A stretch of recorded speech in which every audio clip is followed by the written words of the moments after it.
사상가라고 하면은 어떤 사람들이 떠오르시나요? 대개는 유럽의 저 먼 나라, 가깝게는 중국의 현자 정도를 떠올리실 겁니다. 저도 좀 그런데 일본의 철학, 일본의 철학가, 사상가 하면은 좀 낯설죠. 국민TV 라디오 30분 책 읽기 10월 7일 월요일 순서 시작합니다.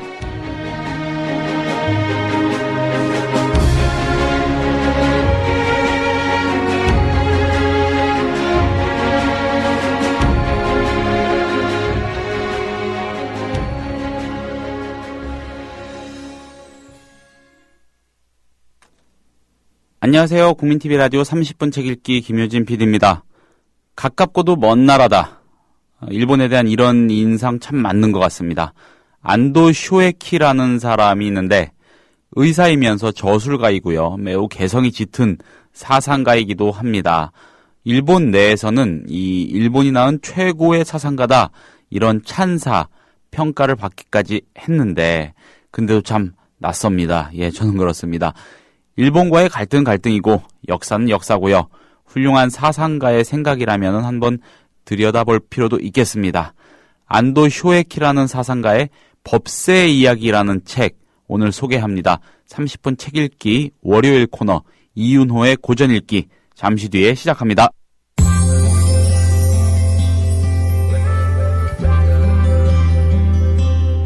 매일 아침 이 책 한 권 국민TV 라디오 30분 책 읽기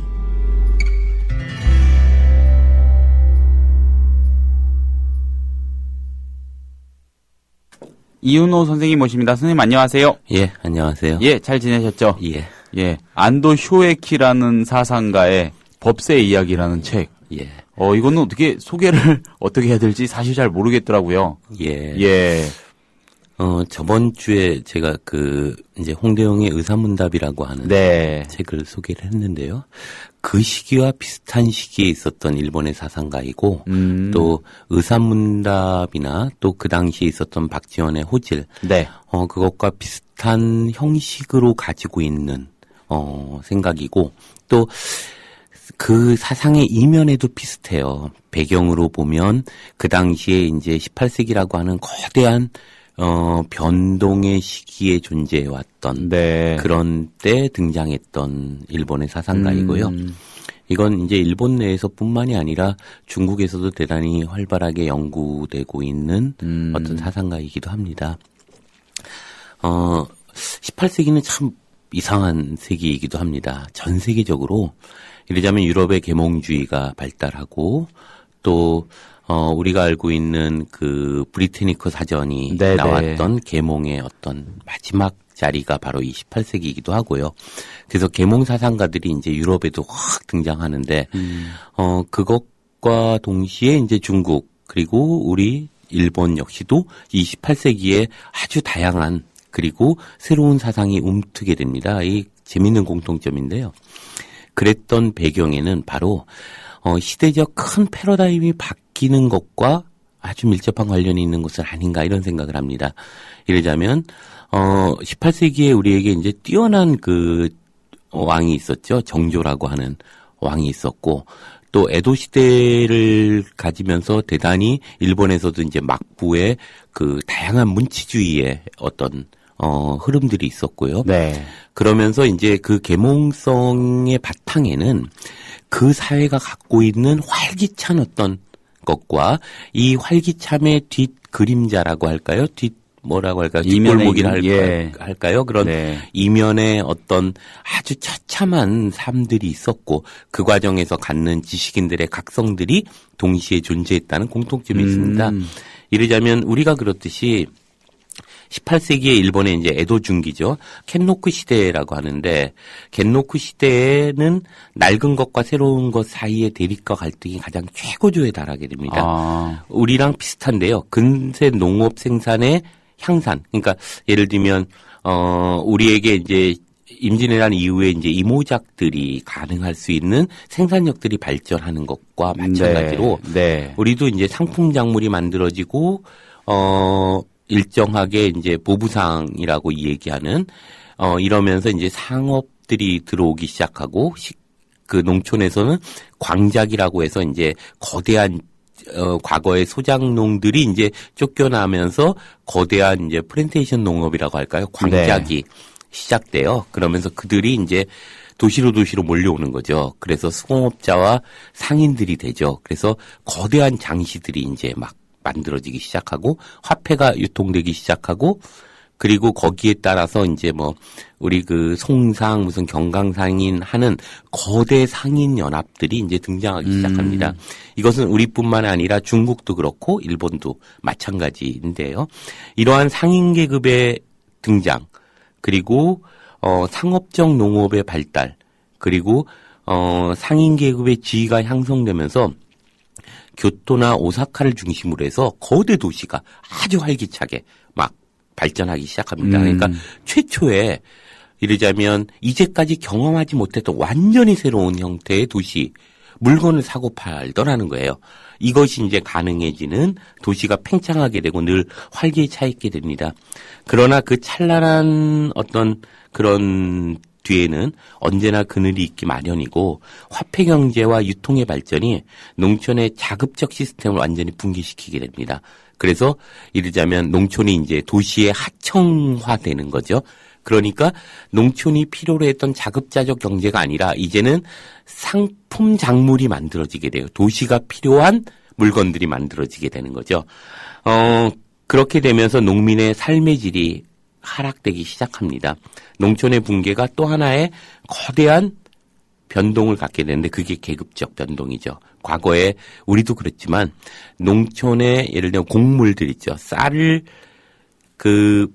공납을 받았던 사람들이 누구냐면 무사계급과 막부들이죠. 그러니까 그런 막부와 무사계급의 하락들이 이제 있기 시작해요. 우리도 18세기가 되면서 이제 사대부 계층을 중심으로 하는 관료 계층이 이제 붕괴되기 시작하는데요. 그러면서 상인 계층이 등장하고 이것과 비슷한 형태를 띠게 됩니다. 그래서 계급 간 갈등이 극단화되고 그런 우리에게 있어서의 어떤 관료적 지배층이 위기에 몰아넣듯이 마찬가지로 일본도 그런 무사계급과 막부의 위력이 드디어 이제 궁핍해지기 시작합니다. 상품 경제에 의한 만성적 인플레. 그래서 곡물가가 하락되는 거죠. 그렇게 되면서 그동안 곡물로 받아왔던 막부들이 이제 재정 상태가 급속하게 추락하게 됩니다. 그리고 도시의 발전이라고 하는 건 언제나 화려한 만큼이나 뒷골목을 만들어내게 되고 거기에는 인간 소외, 그다음에 노동력 착취, 그리고 불평등, 그리고 도시의 과도한 팽창으로 인하여 갖는 시스템의 붕괴 이런 것들이 이제 동시에 우리나라는 그건 정말 비슷하죠. 그런데 이런 위기에 언제나 영웅이 존재하게 됩니다. 사상도 마찬가지인데요. 조선의 18세기에 그러한 그 사상의 영웅들, 박제가, 박지원, 홍대영, 정약용 이런 정말 기라성 같은 사상가가 등장할 수 있었던 배경에는 바로 우리 사회의 어떤 거대한 혼란이 그렇듯이 일본에도 그런 거죠. 그래서 에도 중기의 사상의 황금기를 열게 됩니다. 이 황금기에 등장했던 사람이 바로 이 법세 이야기를 썼던 안도 소에키라는 사람이죠. 결국 그 시대의 반영이고 안도 소에키가 쓴 이 법세 이야기는 사실은 자연진영도라고 하는 책에 이게 엄청난 책이에요. 평생을 걸쳐서 썼고 그게 100권의 책이죠. 안도 소에키의 저작인 거죠? 저작이고 그건 거대한 사상서입니다. 그 중에 한 편 24권인데요. 24편이 바로 이 법세 이야기인데 법세 이야기만큼은 이야기 형식으로 되어 있어요. 다른 거에 우리로 지금 보면 이제 논문 형식 뭐 이렇게 돼 있는데 마치 박지원의 그 열하의 일기나 그 연암록의 중간에 이제 호질이 끼어 있는데요. 이 호질은 다른 것과 다르게 이제 대단히 소설 형식으로 되어 있는 것처럼 이것도 이제 그 사이에 끼어 있는 이야기 형식 혹은 소설 형식이라고 얘기할 수 있겠죠. 이런 걸로 끼어 있어요. 그렇지만 그의 사상을 그대로 반영하고 있다라는 생각을 해보면 되는데요. 원래 이 안도 소에키가 썼던 자연진영도라고 하는 것이 정말 재밌는데요. 이 당시 이 사람 정말 대단한 혁명가입니다. 평등 사상을 주장하게 돼요. 그러면서 이제 기이론론을 가지고 이제 인간 사회와 동물의 세계와 그리고 식물의 세계는 어떻게 돼야 하는가, 세상의 기는 어떻게 유지되는가, 이런 것들을 이야기하면서 사회변혁과 존왕론, 그 당시에는 이제 막부가 지배하고 있었으니까 네. 왕을 다시 끌어올리는 존왕론을 주장하게 됩니다. 대단히 혁명적인 성격을 지니고 있는데 무엇보다도 그 과정에서 이제 이 책을 평생 이제 집필하게 됐네요. 언어학, 유학, 불교, 노장사상, 신도 뭐에 대한 총체적인 비판을 하고 있고요. 그 당시에 관료층이라고 하는 군인, 의사들 뭐 이런 것들을 싸그리 몰아서 이제 엄청나게 비판하고 있는. 본인도 의사인데. 예, 비판하는 사람입니다. 그 자연진홍도라고 하는 말이 뭐냐면 자연 활진의 영도의 줄말입니다. 여기서 자연이라고 하는 건 인간을 포함한 객관 세계 그 자체가 인공을 가하지 않는 천연 그대로라는 의미죠. 즉 스스로 자자와 그럴 연자를 써서 예를 들면 뭐라고 할까요? 우리가 내추럴이라는 의미가 아니고요. 소이셀프 뭐 이렇게 얘기해야 될까요? 그 스스로 그러하다라는 의미입니다. 네. 스스로 그러한 그 노자가 얘기하는 그 자연의 의미겠죠. 그런 스스로 그러함에 대한 의미로서의 자연이라는 말이고요. 또 그런 점에서 보면 지배자가 사욕을 위해서 왜곡되고 오염시키고 시스템을 만들고 이런 것들이 없는 자기 운동으로서 존재하는 객관세계, 그것을 자연이라고 얘기한 거죠. 또 활진이라고 하는 진영도에서 이제 진짜가 활진의 얘기인데요. 활이라고 하는 것은 뭐냐면 우리가 활명사 할 때 활자예요. 생기 이런 의미죠. 운동성과 생명성. 그리고 진이라고 하는 것은 존재의 실체성, 물질성을 의미합니다. 그리고 영도는 활진의 운동과 어떤 영원의 원리 혹은 법칙을 얘기하는 것의 영도이죠. 그래서 자연진영도라고 하는 건 자연과 활진의 법칙을 의미하는 것이다. 그래서 스스로 그러한 객관세계와 그리고 그 안에서 존재하는 생명력, 운동성, 스스로가 만들어낸 기의 운동이라고 해야죠. 그리고 그런 것들이 만들어낸 존재의 실체성을 얘기한다라는 얘기를 하고 있는 거죠. 그래서 이 쇼에키는 이런 얘기를 해요. 그의 사상을 이제 요약하시는 분들의 얘기로는 이제 세 가지를 중요하게 얘기합니다. 하나는 직경이에요. 집적 농사를 져야 한다는 거예요. 모든 사람이. 인간은 계급이 없이 평등사상으로 되어 있고 모든 사람이 농사를 지으면서 살아가야 한다는 것이 첫 번째고, 두 번째는 호성입니다. 이 호성이 재밌는 건데요. 뭐냐면 상호할 때 호자에다가 성품 성자를 써요. 그래서 세상에는 물과 불이 분리되어 있는 것 같지만 그것은 대립물이 통일되어 있다. 나중에 정말 유물론의 핵심을 얘기하고 있어요. 그래서 안이라고 할 때는 밖을 전제로 했을 때 안이라는 말이 있고, 크다라는 말은 작다는 걸 전제로 하고 있다. 그래서 서로 대립되는 성질은 함께 들어가 있다. 그렇기 때문에 이 대립되는 성질이 함께 있는 걸 이해할 때 비로소 세상의 자연세계의 의미를 깨닫게 된다는 거예요. 그걸 18세기에 얘기했다는 점이죠. 대단한 사람입니다. 그리고 자연세, 그렇게 만들어진 세상을 자연세라고 한다라고 얘기를 합니다. 그래서 그런 독자적인 사상을 주장하고 있고, 모든 사람이 직접 일하고 경작해서 생활하는 직경의 사회를 자연세라는 이상사회로 봅니다. 특히 소에키는 법세 이야기에서 유교의 사상을 통렬히 비판하고 있는데, 그건 공자나 맹자의 비판이라기보다는 그것이 권력이 원하는 뭐라고 할까요? 봉건 체제를 옹호하거나 그것을 합리화시켜내는 사상적 기반으로 쓰인다는 것 때문에 도구로 쓰이는 그런 측면을. 네. 그래서 그런 호생에 대한 의미를 얘기하면서 이제 그런 얘기를 하죠. 중국의 성인, 아까 얘기했던 공자나 맹자. 네. 물론 노자, 장자 다 포함하는 거긴 한데요. 이런 성인과 인도의 붓다 등이 결국은 지배자와 피지배자의 절대적 대립관계, 즉 이별이라고 하는 것도 서로 다를 이자에다가 이제 다를 별자를, 구별할 별자를 쓰는 거죠. 그래서 이별을 만들어냈고, 이별에 근거한 모든 제도를 사법이라고 규정하고 사법이 행해지는 시대를 법세라고 한다는 겁니다. 즉 자연의 도가 사라지니까 인이라던가 뭔가 겸양이라던가 뭐 도라던가 이런 얘기가 나왔다는 거예요. 그전에는 자연스럽게 존재했던 것이 이제는 인, 의, 도 이런 개념이 만들어진 것은 바로 법세의 시대가 시작되면서 만들어진 거고 이 법세의 시대를 누가 만들었냐? 그랬을 때 바로 이 우리가 일컫는 성인들에 의해서 법세의 시대가 만들어진다라고 얘기를 하는 거죠. 이게 이제 저기에 보면 중국에 보면 이제 소강의 시대와 대동의 시대라는 얘기를 하는데 공자가 이제 과거에는 계급도 없었고 길거리에서 노인이 지나가면 누구나 다 업어주고 모든 집은 문을 열고 살았고 네. 그리고 아비가 아니고 모든 어른이 다 아비였고 왕은 자기의 아들에게 왕을 물려주지 않았던 시대가 있었다.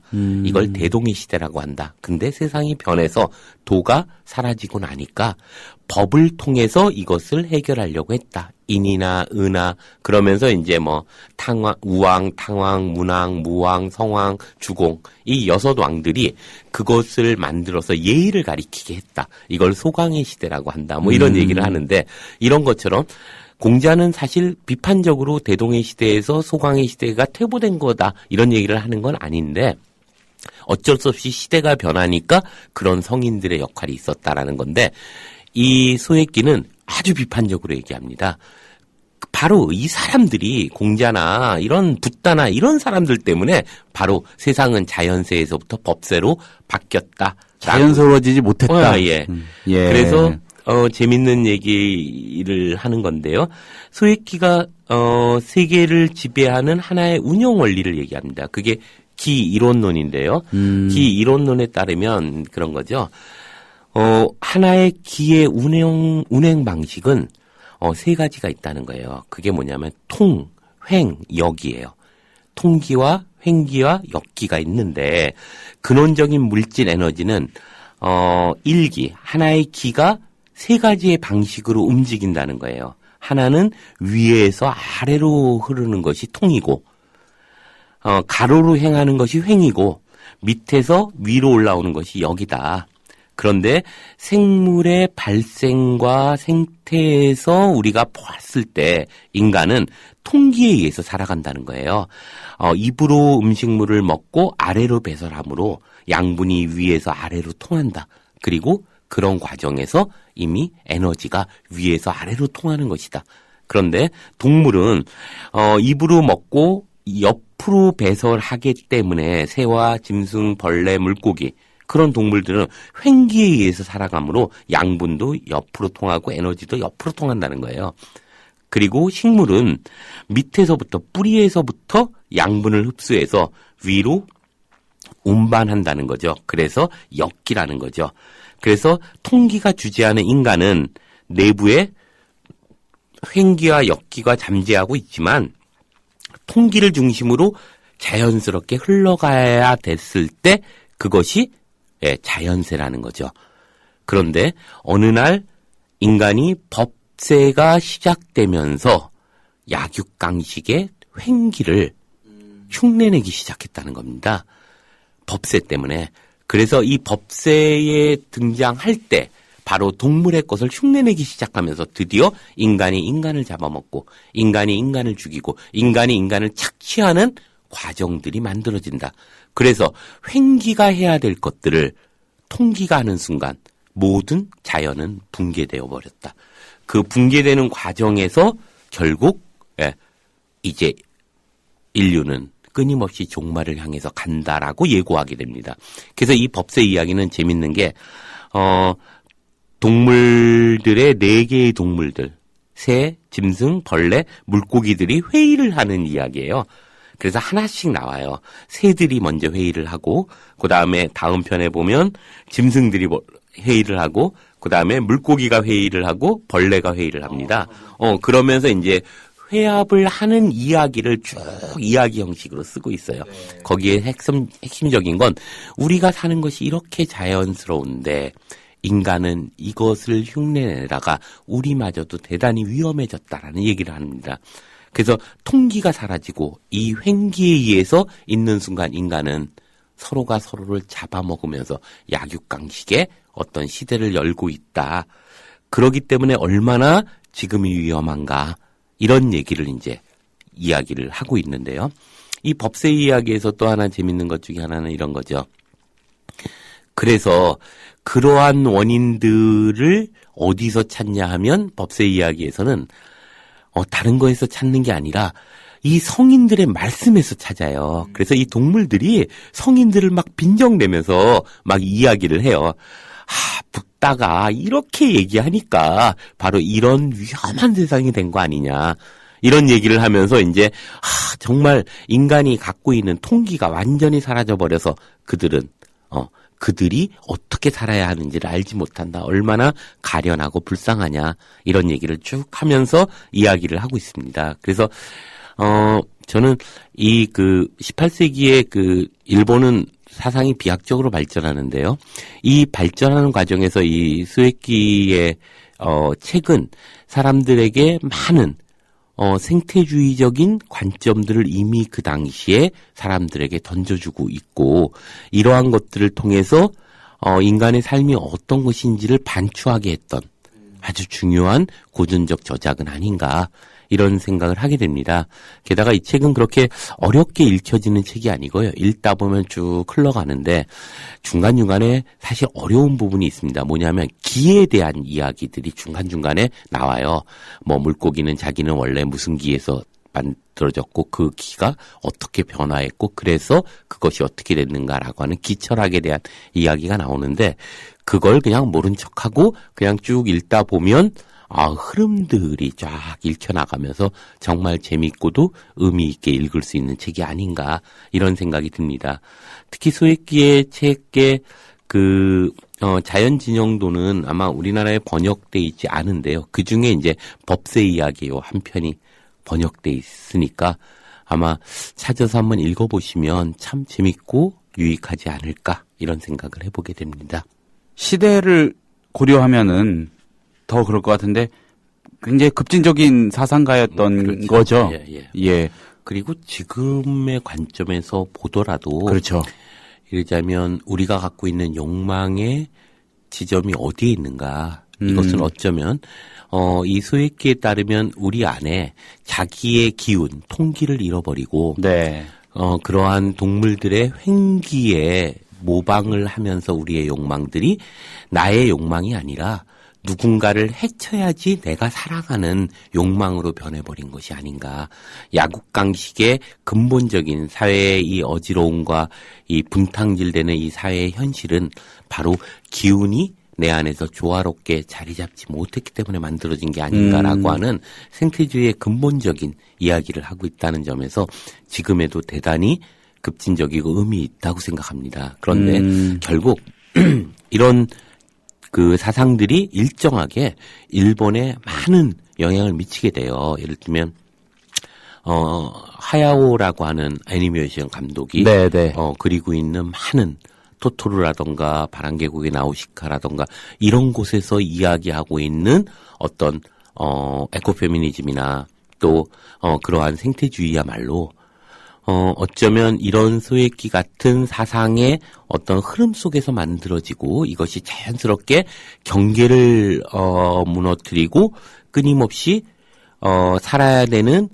삶의 공존성을 이야기하고 있는 것은 아닌가. 이 공존성의 근거에는 바로 18세기의 소액기의 그런 어떤 생태관들이 자리 잡고 있었던 건 아닐까, 이런 생각을 합니다. 자연 상태적인 어떤 상황에 대한 지향이 담겨 있는 것 같기도 하고요.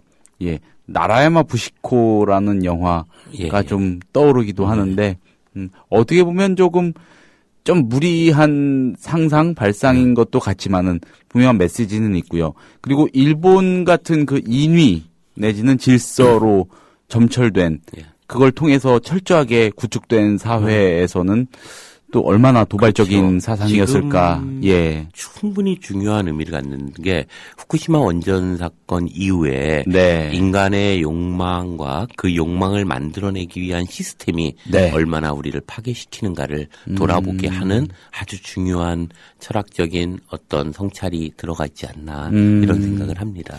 우리는 잘 감지하지 못할 수도 있지만 일본 내에서는 이 안도 쇼에키에 대한 열풍 같은 게 좀 일 수도 있지 그럼요. 않겠나 네. 싶네요. 네. 예. 왜냐면 말씀하신 그 후쿠시마 사태라는 거, 그 인위적인 질서의 상징 같은 거 아니겠습니까? 그렇죠. 네. 그게 완전히 무너졌고요. 네. 완전히 저참하게 그거에 대한 반성이 조금씩 일고 있는데 그 일본에서 보기 힘들다는 그 대중의 거리 집회 같은 데 나오는 사람들은 이 안도의 사상을 굉장히 음미하고 있지 않을까 그렇죠. 싶기도 합니다. 예. 그리고 우리한테도 참 중요한 의미를 갖죠. 네. 사실 어떤 면에서 보면 일본의 그 원자력의 그 끔찍한 붕괴를 보면서도 네. 우리는 베트남에다 또 원자력을 수출한다는 그런 말도 안 되는 생각들을 하고 있고 이러한 것들이 미랑 송전탑에서 보여주듯이 얼마나 끔찍한 인간에 대한 파괴인가를 우리가 한번 돌아보면서 아이러니하게도 일본의 사상가를 통해서 우리가 한번 이 문제를 돌아보는 건 의미가 있을 것 같습니다. 네. 아, 선생님 오늘도 짧은 시간이지만 좋은 말씀 감사합니다. 잘 들었습니다. 예, 고맙습니다.